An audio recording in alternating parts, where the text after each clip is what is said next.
요셉은 무성한 가지 곧 샘 곁에 무성한 가지라. 그 가지가 담을 넘었도다.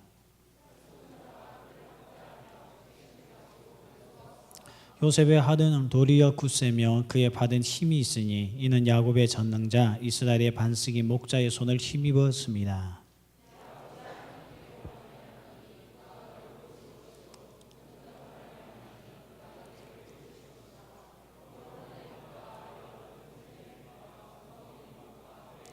다시 읽겠습니다. 내 아버지의 축복이 내 선조의 축복보다 나아서 영원한 산이 한없음 같이 이 축복이 요셉의 머리도 돌아오며 그 형제 중 뛰어난 자의 정수리도 돌아오리로다. 아멘. 헌금하겠습니다.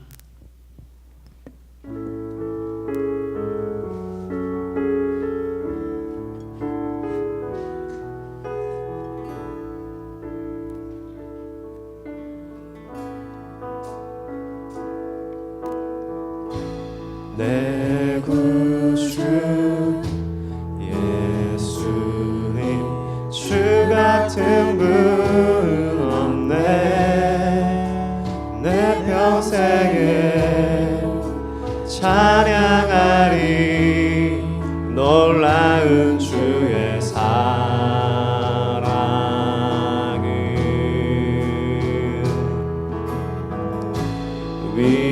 위로자 되시며 피난처 되신 주님 나의 영혼 온 맘 다해 주를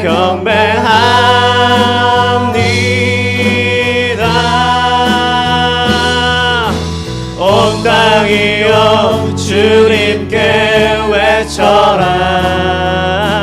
능력과 위엄의 왕 되신 주 산과 바다 소리쳐 주의 이름을 높이리. 주 행하니 기뻐 노래하며 영원히 주님을 사랑하리라. 신실하신 주의 약속 나 받았네. 하나님 감사합니다. 오늘도 우리에게 베풀어 주신 하나님의 신실하심 그 은혜로 말미암아 한 주간 동안 살아왔던 저희들 모든 것들이 다 하나님의 것이요 모든 은혜가 다 주께로부터 왔음을 고백하는 믿음 가운데 오늘도 주 앞에 이 예물을 바칩니다. 하나님께서 우리의 모든 헌금을 받아 주옵시고 정말 우리 청년들이 주님을 사랑하는 마음 가운데 드려지는 이 모든 헌금이 우리 일평생에 주 앞에 헌신할 수 있는 시간들 되게 하시고 우리의 삶이 되게 하여 주옵소서. 이 시간 또한 주의 말씀을 듣고자 이 자리에 앉았습니다. 하나님 우리의 모든 마음에 굳은 마음을 제하여 주옵시고 오늘도 부드러운 마음 가운데 성령의 음성을 듣게 하셔서 이 말씀을 통하여 우리가 모든 고민들이 다 주 앞에서 응답받는 시간들 되게 하시고 또한 하나님을 만나는 복된 시간 되게 하여 주옵소서. 믿음이 흔들리는 자에게는 믿음이 세워질 수 있는 시간 되게 하여 주옵소서. 예수님 이름으로 기도하옵나이다. 아멘. 드디어 2013년도 마지막 주일이 되었습니다. 이제 며칠 뒤면 2014년도가 밝아오는데요. 2014년도는 띠로서 따지면 그 무시무시하다고 하는 말띠입니다. 이 말띠는 여자에게는 말띠는 여자의 팔자가 사납다는 이야기 들어보셨죠? 그래서 여자들이 별로 안 좋아하는 띠 중에 하나가 말띠입니다. 우리 혹시 말띠 있으면 한번 손 들어보세요. 보세요. 이상하잖아요. 이 말띠가 왜 이 팔자가 억셀까? 왜 말띠는 사나울까? 이게 우리나라에는 없었던 이야기고요. 심지어 중국에도 이는 말이 없었습니다. 그래서 이 역사학자가 왜 말띠가 사나울까? 왜 말띠의 팔자는 안 좋을까? 이것을 연구를 해보니까 우리나라에서 이 말이 생긴 게 아니고 일본에서 말띠는 안 좋다고 이야기를 하고 있다는 거예요. 이 말띠도 보니까 색깔이 있더라고요. 그 중에서 하나가 이 빨간색의 말띠가 가장 안 좋은데 다행히 내년에는 빨간색 말띠는 아닙니다. 저도 우리 집에 아이가 내년 2월 달에 태어나고 딸이거든요. 그래서 이 말띠잖아요. 굉장히 긴장감이 흐르고 있는데 다행히 이게 빨간 이 말띠가 아니라서 그나마 다행인 것 같아요. 지금 목사가 무슨 이야기 하고 있는지 모르겠어요. 지금 갑자기 띠 운세를 이야기한 것 같고요. 왜 이런 이야기가 나왔을까? 실제로요, 1966년도에 그때가 말띠해였고 빨간 말에 띠어 해였거든요. 그러니까 제일 안 좋을 띠였죠. 그때 사실 그 당시 일본의 인구가 그 한 해 전에 그 인구가 태어났던 신생 아기가 182만 명이었는데요. 그 말띠가 되는 그 해에 태어났던 숫자가 136만 명밖에 안 됩니다. 그만큼 말띠 때는 엄마들이 아기를 출산하지 않았다는 거죠. 딸이 나올지 아들이 나올지 모르기 때문에 일단은 내년은 출산 계획이 없었다는 겁니다. 이만큼 이 말띠에 대한 이미지가 안 좋은데 왜 그럴까 했더니요, 일본의 1682년도에 일본 여자 중에 16살짜리였던 오시치라고 하는 여자가 있었는데, 이 여자가 누굴 사랑했는가 하면 동자승을, 스님을 사랑했어요. 근데 스님은 여자들 사랑할 수가 없잖아요, 맞죠? 뭐 요즘 스님은 어떤지 잘 모르겠지만 사랑할 수가 없었잖아요. 그래서 이 여인이 아무리 프로포즈를 하고 관심을 가져도 이 스님이 관심이 없어가지고 어떻게 하면 그 마음을 내게 빼앗을까 싶어서 자기 집을 불을 질렀습니다. 자기 집에. 그런데 그 불을 질렀는데 동자 스님은 오기는커녕 그 불이 또 옥교천지 다 불태웠대요. 이게 지금 역사에 나오는 이야기입니다. 그래서 그 당시에 10만여 명의 이재민과 사상자를 했다는 거예요. 이 엄청난 이 화재 사건이죠. 그래서 일본 정부가 이 여인을 잡아서 화형을 시켜버렸습니다. 재수 나쁘다고. 그런데 이 여자가 무슨 띠였냐 봤더니 말띠였고 그 띠 중에서도 빨간 말의 띠를 가지고 있었다는 거예요. 그러나서 또 한 번 보니까요, 1906년도에 또 그 다음에 또 빨간색의 말띠가 한번 왔던 모양이에요. 1906년도에 일본 여자가 일본 여자 무서워요. 옆집에 사는 남자를 사랑했는데 이 남자가 딴 여자하고 눈길이 가기 시작하는 거예요. 그래서 너무 화가 나서 이 일본 여자가 자기 이 남자 애인을 칼로서 목을 베어버렸습니다. 그게 그 당시에 아마 일본 사회에 엄청난 충격이었던 것 같아요. 그래서 이 여자들 조사하다 보니까 띠가 뭐였냐면 말띠였어요. 그리고 붉은색 말띠였다는 겁니다. 그때부터 일본에 말띠에 여자가 말띠면 팔자가 억세다, 이 말이 조선 땅에 넘어오기 시작했고, 물론 우리가 그 당시 일본의 지배를 받다 보니까 사상의 지배도 받았겠죠. 그때부터 우리 사회에도 말띠 여자는 재수가 없다, 이런 말이 나오기 시작했다는 겁니다. 그래서 말띠라면 벌써 시집가는데 지장이 많은 거죠. 우리 딸도 내년 말띠예요. 자, 세상은 이런 것으로서 내년을 점치고 기대하고 살고 있지만 오늘 우리는 한 해를 앞두고 누구의 음성을 들어야 되겠습니까? 하나님께서 내 인생에 대해서 무엇이라 말씀하는가 듣는 것이 가장 중요하겠죠. 저는 이제 오늘로서 우리 요셉 이야기를 마무리 지으려고 합니다. 요셉의 이야기를 마무리 지으면서 어디에 제 눈길이 갔는가 하면 아버지였던 야곱이 죽기 전에 요셉에게 복을 빌면서 죽는 장면이거든요. 그때 요셉에게 주었던 이 축복이 내용이 얼마나 한 주 동안 제게 은혜가 되었는지 모릅니다. 오늘 말씀해 보니까 축복이 이렇게 시작되죠. 요셉은 무성한 가지, 곧 샘 곁에 무성한 가지다, 이렇게 요셉의 인생을 정의하고 있습니다. 여러분, 무성한 가지, 나무의 뿌리가 중요하죠. 뿌리가 굉장히 중요해요. 그 다음에 또 뭐가 있어야 됩니까? 줄기가 있어야 되죠. 근데 뿌리도 좋고 줄기만 있어서 될 문제가 아닙니다. 반드시 뭐가 있어야 되죠? 가지가 있어야 되죠. 줄기보다는 가늘지만 그래도 가지가 있어야지만 그 가지에서 열매가 나온다는 겁니다. 하나님께서 오늘 요셉 인생을 어떤 인생에 이야기하냐면, 너는 이 나무로 비유한다면 가지에 속하는데 어떤 가지냐면 한두 개 있는 가지가 아닌 무성한 가지가 되어서 너에게서 엄청난 하나님의 이 복의 열매가 자랄 것이다 하면서 요셉의 인생을 무성한 가지라고 지금 말씀해 주고 있습니다. 하나님은 열매 맺기 위해서 반드시 가지가 필요하죠. 오늘 그 가지가 누구라는 겁니까? 우리들이라고 말씀합니다. 어떤 가지입니까? 무성한 가지예요. 무성한 가지이기 때문에 우리가 뭘 맺습니까? 풍성한 열매를 맺을 수 있다는 것이 오늘 성령께서 이 한 해를 마무리 짓고 2014년도를 기다리고 있는 우리에게 주시는 성령의 축복된 말씀인 줄 믿습니다. 정말 내년 우리 인생이요, 무성한 가지가 되길 바랍니다. 풍성한 열매 맺기 위한 무성한 가지가 되게끔 하나님께서는 우리에게 복을 주시고 또 복을 부어 주실 줄 믿습니다. 정말 하나님은 열매를 가지 없이 맺지 않습니다. 하나님은 내가 없으면 절대 열매를 맺지 않아요.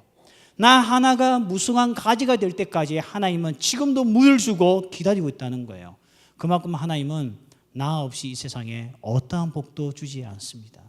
여러분, 우리 가정에 나 하나 뭐가 중요하다는 생각이 되어지죠. 그러나 하나님은 내가 없이는 우리 가정에 복을 주지 않습니다. 믿습니까? 나 하나가 교회에서 왜 중요하나 생각되겠지만 하나님은 내가 없으면 이 우리 교회에 복을 주지 않습니다. 오늘 내가 한 사람이 뭐가 대한민국에서 중요하겠나 생각하지만 오늘 하나님은 무성한 가지가 되는 내가 있을 때만이 이 땅에 우리에게 복을 줄 수 있기 때문입니다. 그래서 오늘 우리는 하나님 앞에서 너무 귀한 존재예요. 하나님의 마음에 안 든다고 나는 가지 필요 없어, 나는 이제부터 줄기 가지고 어떻게 해볼 거야, 있을 수가 없는 거죠. 그래서 오늘 하나님은 우리를 가지 삼아 주셨고, 어떤 가지냐, 그것도 말라버린 가지도 아니고 도무지 열매 맺지 못한 썩은 가지도 아닌 우리를 무성한 가지, 정말 열매를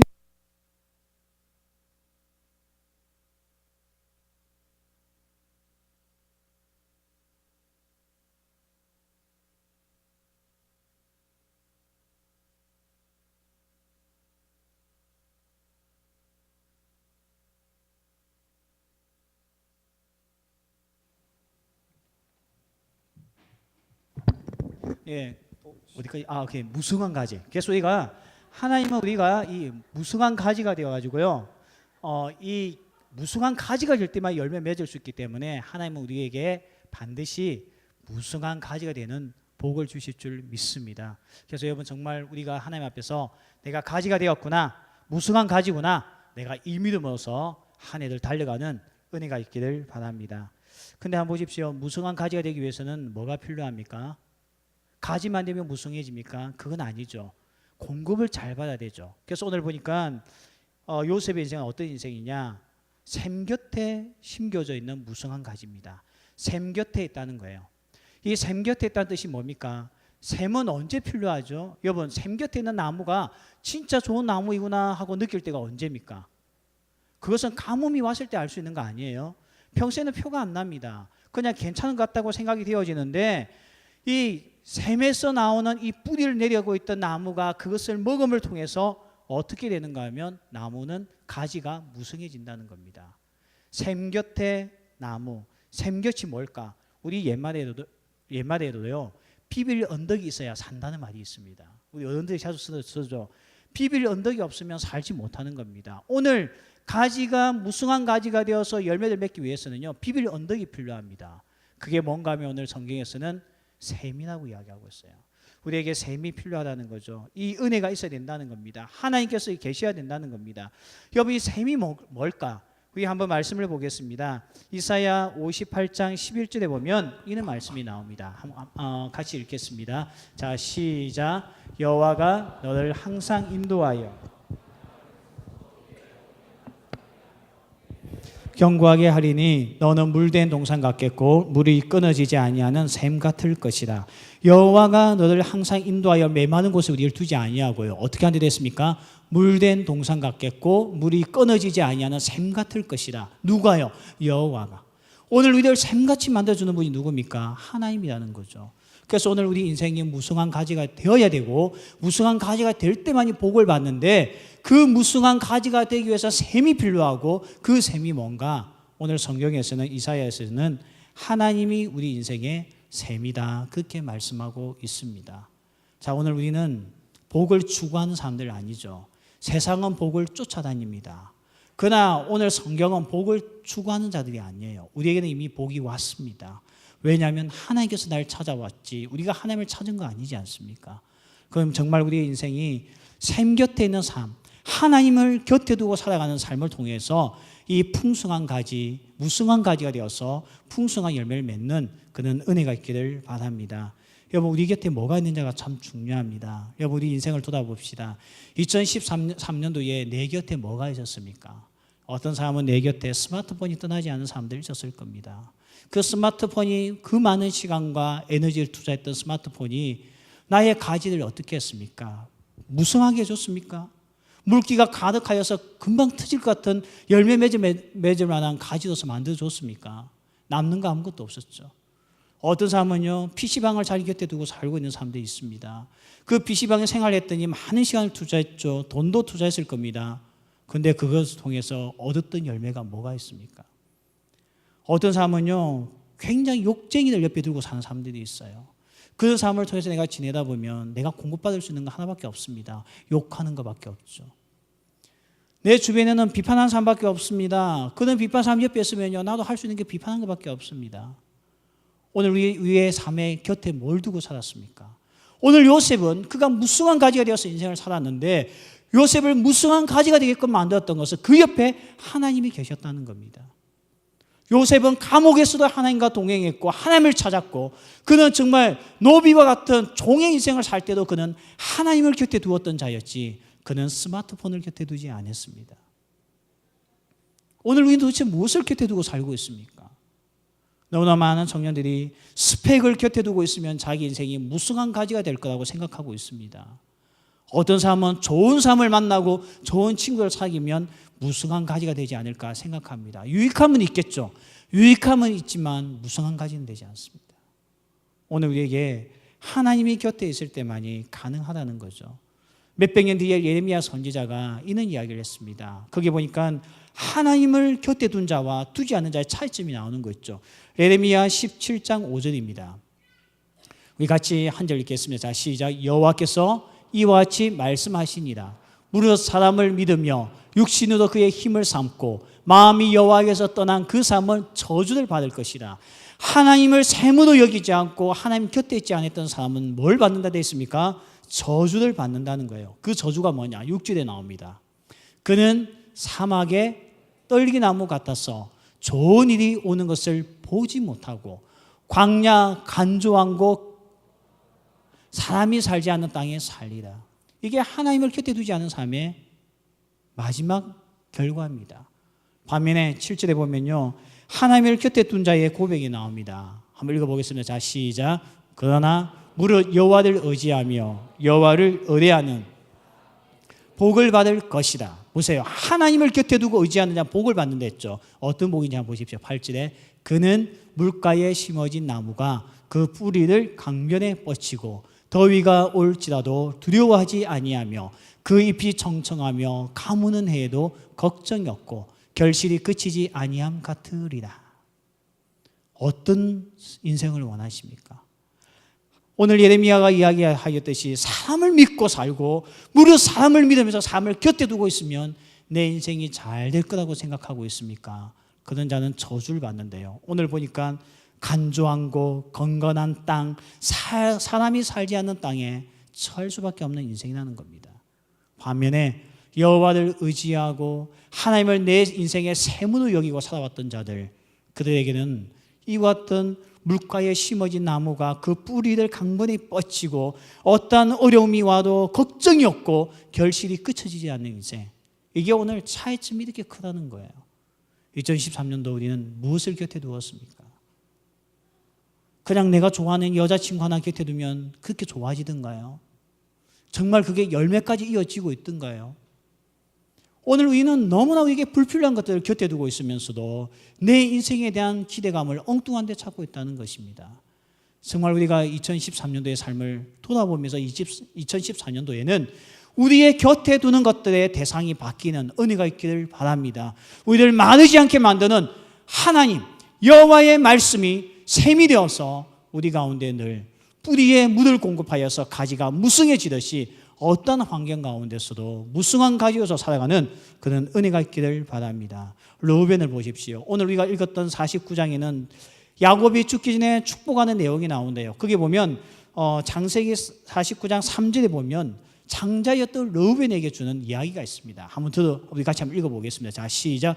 르우벤아, 너는 내 장자요, 내 능력이요, 내 기력의 시작이라.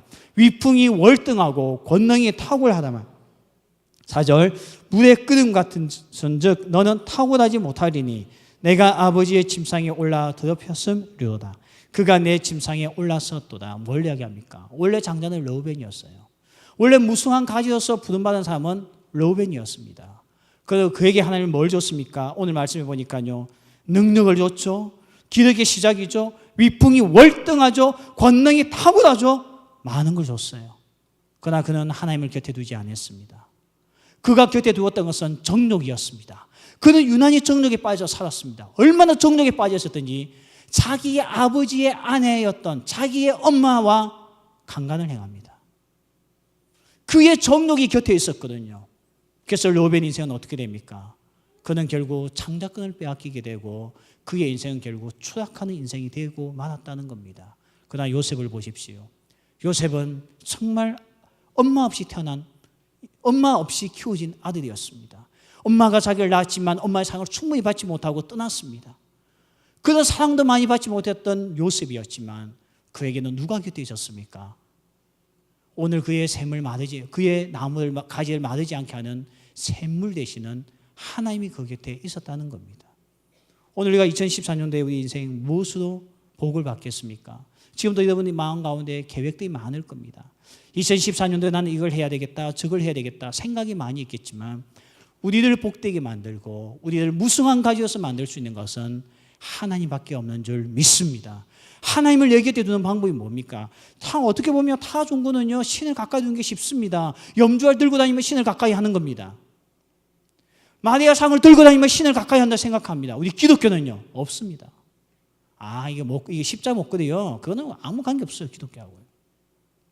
오늘 우리가 하나님을 가까이 두는 게 뭔지 아십니까? 그게 말씀입니다. 말씀, 성경이에요. 정말 2014년도에는 우리 청년들이요 하나님의 말씀을 가까이 두고 곁에 두어서 그 말씀을 샘물로 여겨서 그 샘물을 통하여서 우리가 무성한 가지가 되는 하나님의 놀라운 은혜가 있기를 소원합니다. 정말 그런 은혜를 받기 위해서 주님을 가까이 하는 우리 청년들, 저는 그런 청년들이 될 줄 믿습니다. 보십시오. 하나님의 곁에 두었던 요셉에게 주는 복이 뭐였습니까? 24절에 보니까 이런 말씀 나오죠. 23절에 보면 활 쏘는 자가 그들을 학대하며 적개심을 가지고 그들을 쏘았으나 요셉의 활은 도리어 굳세며 그의 팔은 힘이 있으니 이는 야곱의 적는 자 이스라엘의 반석이 목자의 손을 힘입었습니다. 뭘 이야기하고 있습니까? 활 쏘는 자가 있었어요. 이 활 쏘는 자가 누굴 겨냥하고 있는가 하면 요셉을 죽이려고 겨냥하고 있습니다. 여러분 활 쏘본 적 있습니까? 그 광안리 가서 그 풍선 터뜨린 거 말고요. 진짜 활을 잡아보신 적이 있습니까? 저도 안 해봤어요. 그러다 활을 쏘는 사람들 물어보니까요 팔 힘이 엄청 좋아야 된다는 겁니다. 요즘 활은 뭐 워낙 탄력성이 좋으니까 탄성이 좋으니까 좀 틀리겠지만 고대의 활은요 팔 힘이 약하면 못합니다. 얼마 전에 그 영화 나온 그 누구죠? 이 활 쏘는 영화 하나 있었잖아요. 기억도 안 난다. 부르짖는 화살 말고 사극 하나 있었잖아요. 그게 보니까 여자 주인공도 활을 쏘대요. 다 뻥입니다. 활은 여자가 쏠 수가 없어요. 힘이 없었어요. 강한 남자만이 당길 수 있는 것이 활이었습니다. 이 궁수들은 그래서 다 보면 체격이 좋고 힘이 좋았는데요. 오늘 활 쏘는 자가 요셉을 겨냥했습니다. 비슷한 실력 가지고 있는 사람이 요셉을 겨냥한 게 아닙니다. 강한 자가 요셉을 겨냥했다는 거예요. 활에 힘이 있는 자가 요셉을 겨냥하고 있었다는 겁니다. 그 손깔 놓는 순간 요셉은 활에 맞아 몸이 박살나서 죽는 겁니다. 그게 인생이죠. 우리 인생 활 쏘는 자가 있어요.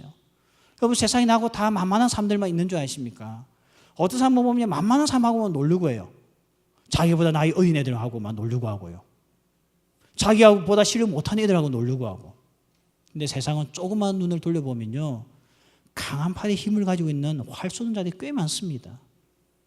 그런 사람 앞에 우리가 타켓에 겨냥되어지고 있으면요 우리는 살 길이 없습니다. 그런데 오늘 보니까요 그런 위험 속에 있는 요셉, 그 활에 한 방만 맞으면 인생 완전히 망가질 요셉, 이 경쟁, 무서운 경쟁 사회 앞에 죽을 수밖에 없던 요셉을 향한 하나님의 복이 뭡니까? 오늘 이렇게 되어 있죠. 요셉의 활은 도리어 굳세며 그의 팔은 힘이 있으니 이렇게 되어 있습니다. 오늘 이 말씀이요 요셉의 활은 도리어 굳세며 이렇게 되는데 다른 성경에 보면 이렇게 돼서 요셉의 활은 더 정확하며 이렇게 되어 있어요. 그러니까 상대가 요셉을 죽이기 위해서 이렇게 차게 당겨서 이렇게 딱 겨누고 있지만 하나님께서 요셉에게 은혜를 주셨는데 어떤 권을 줬냐면 요셉의 활이 백발백중될 수 있게끔 더 은혜를 주셨다는 겁니다. 그래서 요셉은 여호와의 힘을 의지하여서 어떻게 됩니까? 이긴다는 거죠. 이게 오늘 하나님께서 하나님의 말씀을 곁에 두고 살고 있는 청년들에게 주시는 복입니다. 여러분 경쟁사회는 뭘로 이깁니까? 경쟁사회는 무엇으로 이깁니까? 실력으로서 이깁니까? 그러면 맨날 질 수밖에 없어요. 세상에 실력 좋은 사람 정말 많습니다. 제가 나이가 들면 들수록요, 후배들 보니까 무서워요. 후배들이 저보다 훨씬 더 똑똑한 것 같아요. 여분 때는 그냥 여분 나이 때하고만 경쟁하는 것 같죠. 조그만 직장을 나가보세요. 경쟁 대상이 달라집니다. 나보고 형 했던 동생들이 나이 경쟁 대상자고요. 언니 했던 그 애들이 나이 경쟁 대상자입니다. 아니, 결혼만 놓고 봐요. 오히려 남자들이 동갑하고만 하던가요? 어디나 보니까 12년 차이 나도 하잖아요. 세상은 경쟁적이에요. 어떻게 보면 세상은 모든 화를 겨냥하고 있어요. 그래야지만 자기가 사니까. 이런 세상 속에 오늘 우리가 살 수 있는 방법은 하나님의 전능하신 권능자의 손에 힘을 입어서 오늘 우리가 더 잘 맞출 수 있는 활, 더 적중률이 높은 활을 하나님께서 우리에게 주시는 복이 있다는 것입니다.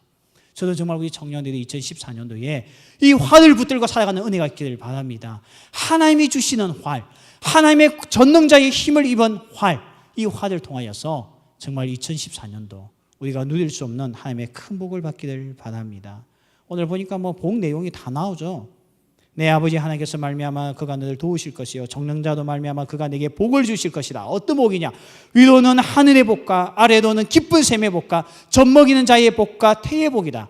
너도 잘 되고 너의 후손도 잘 되고 하늘로부터도 복을 받고 땅으로부터도 복을 받고, 이는 복이 요셉에게, 전능자를 의지하는 자에게, 하나님을 샘물로 여기고 그 곁에 사는 자에게 하나님께서 이 복을 주시겠다고 오늘 약속하고 있습니다. 그래서 오늘 요셉은 이 복을 받았어요. 정말 그들 죽이려고 했던 형들이 있었죠. 그들 정말 지옥까지, 감옥까지 보냈던 악한 여인이 있었죠. 그러나 요셉은 도리어 강해졌지 망하지 않았습니다. 왜요? 여호와의 능력을 힘입어서 그가 살았기 때문에 이 복을 누릴 수가 있었다는 겁니다. 오늘 이렇게 무성한 가지가 되었던, 샘 곁에 있는 무성한 가지가 되었던 요셉은 22절에 보니까 담을 넘었죠. 그 가지가 담을 넘었습니다. 이게 무슨 말이에요? 오늘 이 세상에 가장 큰 복 중의 복은요, 내게 주신 은사가 담을 넘어가는 것이 가장 큰 복입니다. 오늘 우리 모두는 다 자기 먹고 살기 바빠요. 맞죠?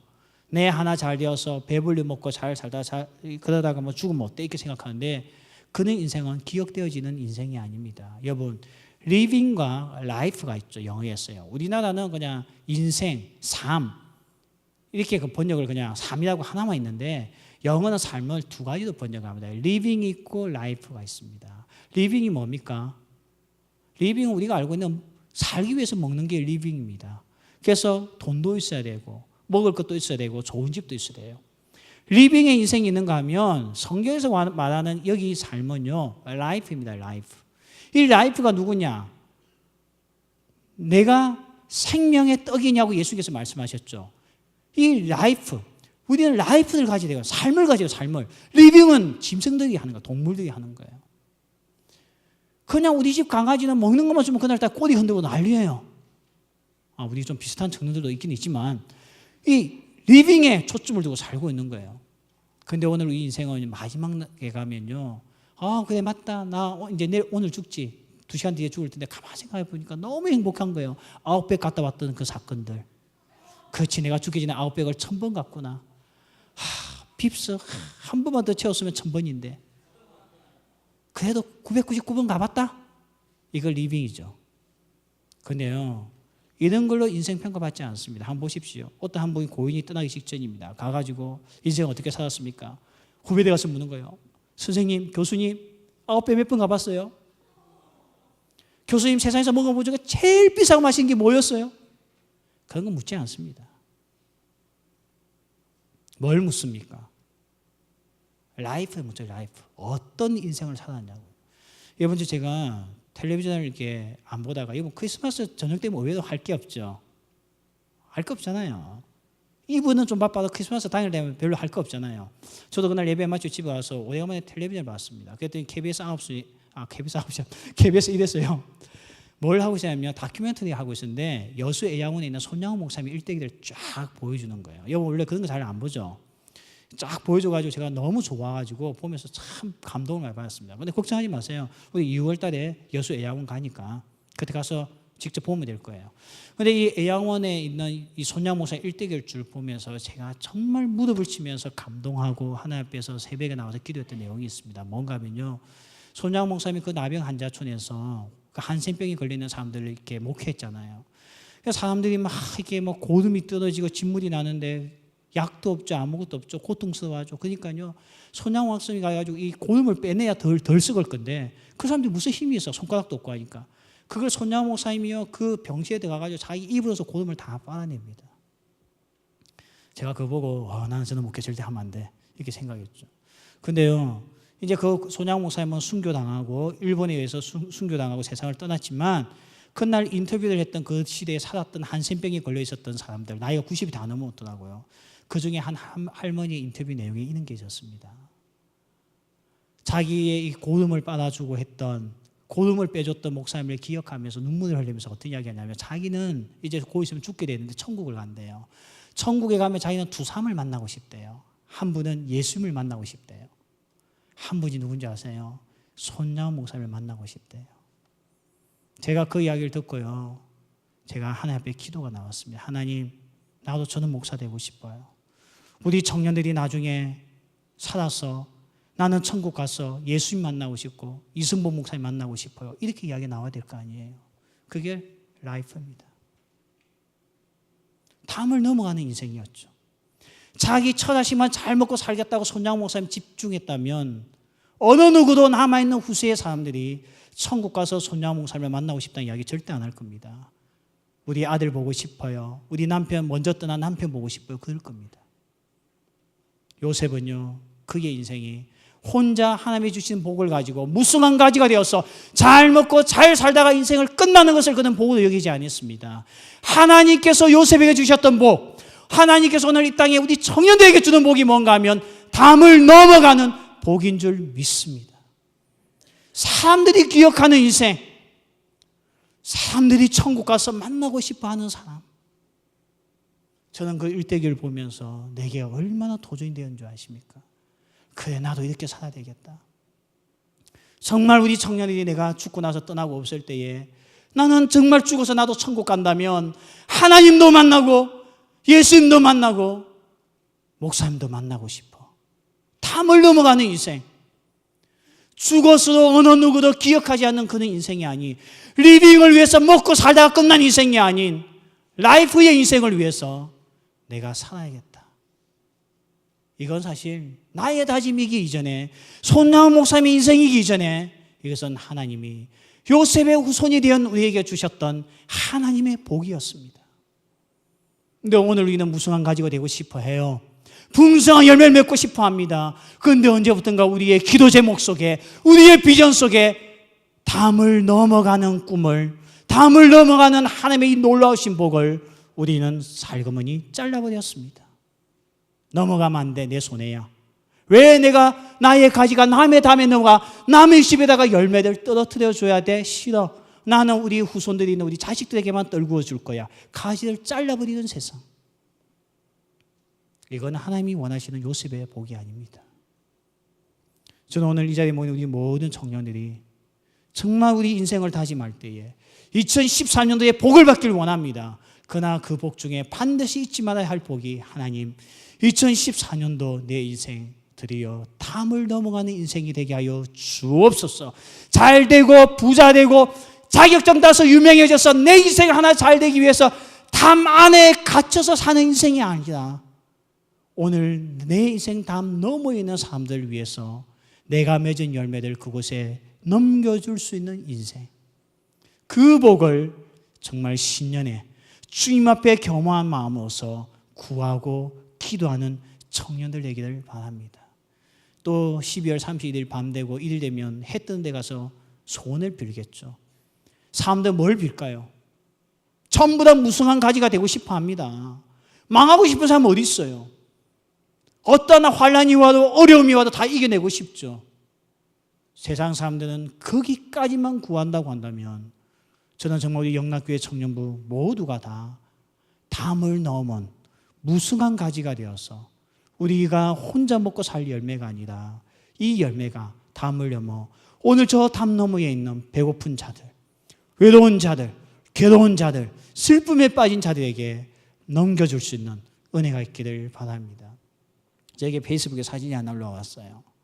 어느 한 고등학교 고등부가 크리스마스 이브 행사를 뭐 했는지 왔는데 제가 보고 고등학생들이 나보다 훨씬 낫다 생각했어요.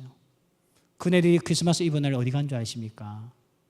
부산역에 있는 노숙자들에게 라면 끓여서 나눠주고 있는 거 있죠.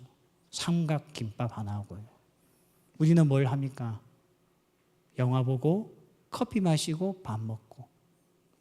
이 세 가지를 못 벗어납니다. 더 악한 놈에서 술 마시고. 맞죠? 제가 그 사진 한 장을 보면서요, 나는 목사로서 우리 청년에게 크리스마스 때 뭘 지도했나? 지난주 설교할 때 빛이 난 곳으로 가자 해놓고는 가지도 않고, 나는 저 고등학생들보다도 더 못된 놈이구나 생각했어요. 정말 우리 영락교회 청년부가 무숭한 가지, 담을 엿는 가지가 되어서 이 땅에 패배자로 살아가고 있는 자들, 절망에 놓여 있는 자들, 소망 없는 곳에 우리가 맺었던 열매, 우리만 먹고 자손들에게 던져줄 것이 아니라 담을 넘어 오늘도 열방을 향하여 나아갈 수 있는 은혜가 넘치기를 주의 이름으로 소원합니다. 우리 같이 한번 찬양하면서 기도합시다. 오늘 우리에게 진짜 복을 줄 수 있는 분 누굽니까? 어떻게 하면 우리가 무성한 가지가 될 수 있겠습니까? 오늘 무성한 가지는 내 힘 가지고 되어지는 것도 아니고요, 샘 곁에 있어야 됩니다. 하나님께서 오늘도 내 인생에 생명이 되어주지 않고는 우리는 이 복을 누릴 수가 없습니다. 우리 시간에 같이 한번 찬양하면서 기도하면서 내 주님 같은 분은 없습니다. 2014년도 주님 곁을 떠나지 않겠습니다. 세상이 여기가 좋다 저기가 좋다고 우리를 유혹해도 나는 샘 곁을 떠나지 않는 가지가 되어서 무성한 가지가 되고 싶습니다. 하나님, 무성한 가지가 되어서 열매를 맺되 나 하나 먹기 위해서 살지 않겠습니다. 담을 넘어가겠습니다. 담을 넘어 무성한 가지가 되어서 저 담 너머에 있는 힘들고 외롭고 어려운 사람들에게 이 열매를 줄 수 있는 복을 구합니다. 큰 자가 되게 하여 주옵소서. 우리 같이 한번 이 찬양하고 오늘 주의 말씀을 붙들고 이 복을 구하는 시간 가지겠습니다. 내 주 같은 분은 없네. 내 주 같은 분 없네. 그 어느 누구도 내 생명 다하도록 주 얼굴만 구하리. 내 주 같은 분 없네. 내 주 같은 분 없네. 그 어느 누구도 내 주 같은 분 없네. 내 주 같은 분 없네. 이 땅 위에 샘물 되시는 하나님, 오 하나님, 주님은 나의 모든 것이십니다. 오 하나님, 주 나의 모든 것. 내 주님 같은 분 없습니다. 내 주 같은 분 없네. 이 땅 위에 오 하나님, 주 나의 모든 것 되신 주님, 주 나의 모든 것. 내 주 같은 분 없네. 이 땅 위에 주 나의 모든 것, 내 주 같은 분 없네. 오 하나님, 주님만이 나의 모든 것 되십니다. 주 나의 모든 것. 내 주 같은 분 없네. 이 땅 위에 오 하나님, 오 하나님, 오 하나님, 주 나의 모든 것 되신 주님, 주 나의 모든 것. 내 주 주 같은 분 없네 이 땅 위에. 우리 함께 시간에 결단하며 기도합시다. 하나님, 내 인생 정말 이제부터 무성한 가지가 되어야 열매를 맺을 수 있는데 무성한 가지가 되기 위해서는 샘 곁에 있어야 됩니다. 하나님, 주님만이 내 인생의 모든 것 되심을 시간에 고백하며 기도하오니 정말 2014년도 주님 곁을 떠나는 자가 되지 않게 하여 주옵소서. 주님 곁에 있어서 샘물 되신 주님 곁에 있어서 정말 가뭄이 와도 환난이 와도 어려움이 와도 이 가지가 꺾여지지 않는 푸른 가지가 되고 물이 잔뜩 들어가 있는 가지가 되게 하여 주옵소서. 하나님, 2014년도에 하나님의 복을 받기 원하는데 정말 잘되는 복, 하늘의 복, 땅의 복, 기름진 복 모든 것을 다 받아도 이 복을 나 혼자 담 속에 갇혀서 먹는 자가 아니라 담을 넘어 저 담 넘어 있는 자들에게 뻗쳐진 가지가 되어서 그 열매를 나눌 수 있는 자가 되게 하여 주옵소서. 우리 두 가지를 놓고 함께 주 앞에 결단하며 복을 구하며 기도하겠습니다. 아버지 하나님, 이 시간 주님 앞에 기도합니다. 정말 하나님, 무성한 가지가 되기 위하여 오늘도 샘 곁에 살아가는 자가 되게 하여 주옵소서. 2014년도 어떤 어려움이 오고 힘들다 할지라도 어떤 유혹이 온다 할지라도 하나님 곁을 떠나는 자가 되지 않게 하여 주옵소서. 하나님만이 샘이시고 하나님만이 우리에게 이 생명을 공급해 줄 수 있는데 아버지 하나님, 하나님의 샘 곁에서 살아갈 수 있는 자가 되게 하여 주옵소서. 하나님의 말씀을 생명으로 여겨 그 말씀을 먹는 자가 되어서 오늘도 하나님 무성한 가지가 되게 하여 주옵소서. 환난이 온다 할지라도 우리 인생에 가뭄이 온다 할지라도 오늘도 우리 주님 하늘을 붙들고 이 무성한 가지가 되기 위하여 하나님을 사랑하고 정말 하나님이 샘 곁에 붙어있는 자가 되게 하여 주옵소서. 하늘의 신령한 복과 땅의 기름진 복을 받기 원합니다. 아버지 하나님, 세상이 받지 못하는 복을 받기 원합니다. 그러나 이 복을 받되 담만에 갇혀서 받는 자가 되지 않게 하시고 땅 넘어 뻗어있는 무성한 가지가 되어서 우리에게 주신 하나님의 하늘의 복과 땅의 복과 그 기름진 복을 나눌 수 있는 자가 되게 하여 주옵소서. 담을 넘은 자가 되게 하여 주시옵소서. 이 은혜 베풀어 주실 줄 믿습니다. 아버지 하나님, 무성한 가지, 담을 넘는 가지가 되게 하여 주옵소서. 우리 하나님 아버지, 이 2014년도를 앞두고 주 앞에 이것을 다짐하고 기도하오니 샘 곁에 있는 무성한 가지의 인생 오늘 우리의 삶이 되게 하시고 그는 2014년도를 살아가게 하여 주시옵소서.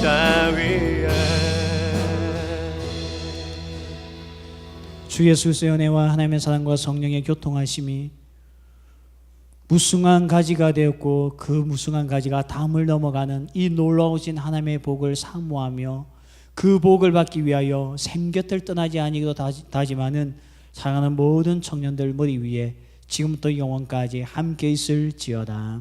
아멘.